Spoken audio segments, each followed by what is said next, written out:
nga tugenzeyoko nga naye twasemba ku nsonga ey'omuntu okwenenya. Nti omuntu bwe yeenenya yemu ku step z'okulaga nti okkiriza Kristo okuba omulokozi wo. Bw'oba tonneenenya oba okyali mu kibi era okyakkiriza okibeeramu. Kubanga bwe weenenya oba acknowledge nze nti oli mwonoonyi era oba olaze nti weetaaga ekisa n'okusaasira okwa Kristo. Obanga ayeewaddeyo osurrenderinze eri Kristo. Okwenenya si kwa nti oli ayinza okugamba nti abo maybe tebaayonoonako. Ne bw'aba mwana ng'akulidde mu nnyumba oba ya musumba oba ya ddiini etya, ffenna tulina ekibi kye twetikka ekya Adamu. Naye abantu ffenna kasita tutandika okutegeera omubiri nga gutandika okukola. So repentance kwe twasemba era bw'osoma Yokaana ng'alangirira okujja kwa Yesu. Ekimu kye yasooka okugamba nti mwenenye. Nze ndi yagamba nti nze yagamba nti mulanzi ndi ddoboozi. Yagamba nti ndi ddoboozi nga mbategeeza oyo agenda okujja. Twogere ku buweereza bwa Yokaana. Okay, ogenze mu Matayo mbadde ngenze mu Mako ne tugende mu Matayo. Matthew 3, Matayo sura 3.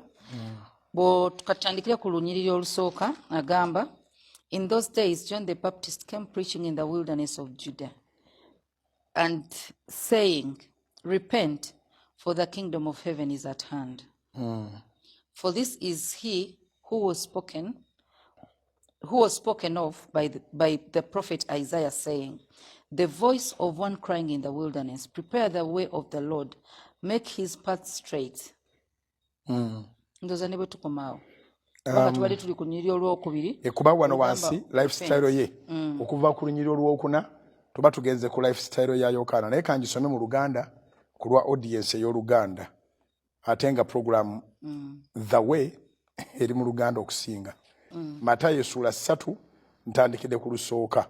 Mu nnaku ezo Yokaana omubatiza n'ajja ng'abuulira mu ddungu ery'e Buyudaaya ng'aga nti mwenenye kubanga obwakabaka obw'omu ggulu bunaatera okutuuka. Kubanga oyo nnabbi gwe yayogerako ng'agamba nti eddoboozi ly'oyo ayogerera waggulu mu ddungu, mulongoose oluguudo lwa Mukama, muluŋŋamye amakubo ge. Obwakabaka obw'omu ggulu Yokaana bwe yali agambako nti bunaatera okujja, kubanga nannyini bwe yali ajja. Yali atuuse. Ayitibwa kabaka w'abakabaka kubanga ye kabaka ajja mu linnya lya Mukama. Tulabanga eggulu lyakyalira ensi. Twakyalibwa oba eggulu lyatonya ku nsi. Just kyenjaga okugira nti obwakabaka bwa Katonda bwajja nga buyita mu Kristo. Era tokoze ensobi yonna bw'ogamba nti eggulu lyakyalira ensi. Ojjukira Yesu ng'akaabira Yerusaalemi. Ekigambo kyeyogera yagamba nti zibasanze kubanga tebamanyi kukyalirwa kwabwe. Tebamanyi biro eby'okukyalirwa kwabwe. So mu ngeri eyo yabaga nti bali batta byonna nga bwe yabiranga bikolebwa. Byonna byabaawo. Waliwo kati ebiriwo ne waliwo ebyaliwo mu kaseera ako. Senga Yerusaalemi yamulisiivinga. Isirayiri teyandibuze. Kati wano wetwogerera Isirayiri ng'eggwanga liri mu kucelebratinga independence ey'omulundi ogw'ensanvu mwegi 75. Kati Isirayiri tesaana kucelebratinga independence y'emyaka 75. Yandibadde teyaviirawo okwo ddala. Naye kubanga tebaamanya kukyalirwa kwabwe, baali basaale abaliwo mu mulembe ogwo okutulugunya Katonda, okutulugunya omwana wa Katonda, okutulugunya oyo gwatumye n'oli atejjukira bali omu, b'okkiriza ye ng'okkiriza oli, b'okkiriza oli ng'okkiriza ono. So ebiro byabwe kasita byabayitako ne batategeera biro byakukyalirwa kwabwe kye yali abakaabira n'agamba tewali n'omugoba lisaasira bajja kubasaanyaawo tewali jjinja lirisigala ku jjinja linne waalyo kati mu biro bino bayibuli bwetugamba nti twenenye kubanga obwakabaka obw'omuggulu bunaatera okujja oli bw'abitwala ng'ebyokusaaga aba alabye nnyo kubanga bangi abagamba nti naye kino ekigambo kibaddewo olalo omanye eryato lya Nowa eryato lya Nowa yalizimbira emyaka 110 abantu baatuuka okulooza nti Nowa ali ku kawaani mwaka gumu ebiri bwe baba baali abamu baaliwo mu 8 ne bafa kaakati abantu bwe bajja generations ne generations nga statement efaanagana wabawo generations ezirowooza nti z'amagezi ne bagamba bati ebyo tubiwulidde bulijjo okuva ku jjajjaffe boogera ekyo okuva ku bajjajja baffe bajjajja babajjajja baffe nga baga nti mwenenye kati nga sitaani abagamba nti obudde tebunnaba jjukira okudda kwa mukama waffe Yesu akomawo naye bazze bageresa ebintu bingi mbu yawanika engalo bbiri bwe yali agenda n'olwekyo yali ategeeza nti akoma mu mwaka gwa 12 naye sijja kulaba nkulimbe ndi musomi wa bayibuli nzikiriza omuntu okunjigiriza andage Yesu yawanikira engalo ebbiri ng'agenda wabula ekigambo kye bavuunulamu engalo ebbiri kyo nkimanyi nti mwekiri ekya peace Yesu buli lwayogeraga mutoole emirembe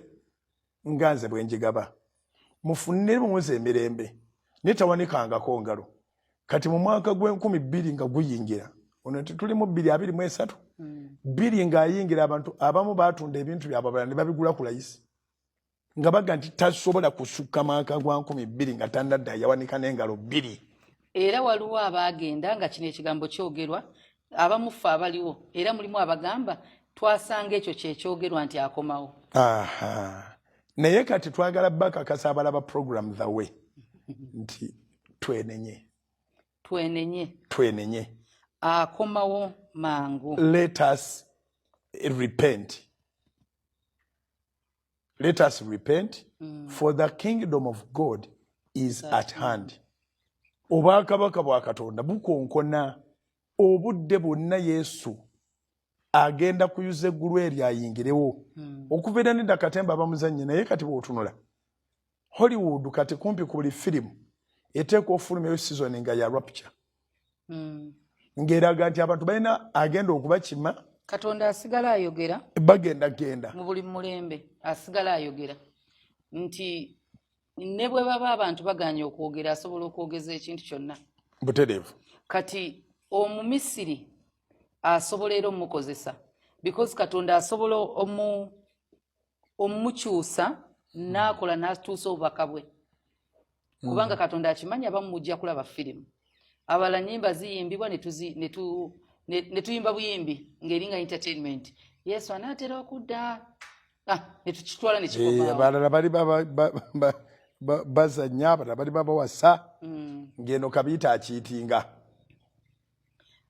So wenenye oba twenenye ye message entuufu twenenye kubanga olaba Susan ekizibu ekiri ku dduniya eno nga tukyagirimu gwe ne bw'oba ogamba nti neetereezezza tekigana muntu kuva eri n'akusoomooza abalokole kye tuyita okugamba nti n'akujja mu mwoyo ogenda okwekanganga ebibi by'obadde weenenyiza okozeeko ekitundu ku byo osuze n'obusungu obungi ennyo oyinza okuba tomuddiza naye ogenda okulira nga naawe ofunye bitterness ku mutima gwo. Buli ssaawa Katonda atuwadde chance tutereeza obulamu butereevu.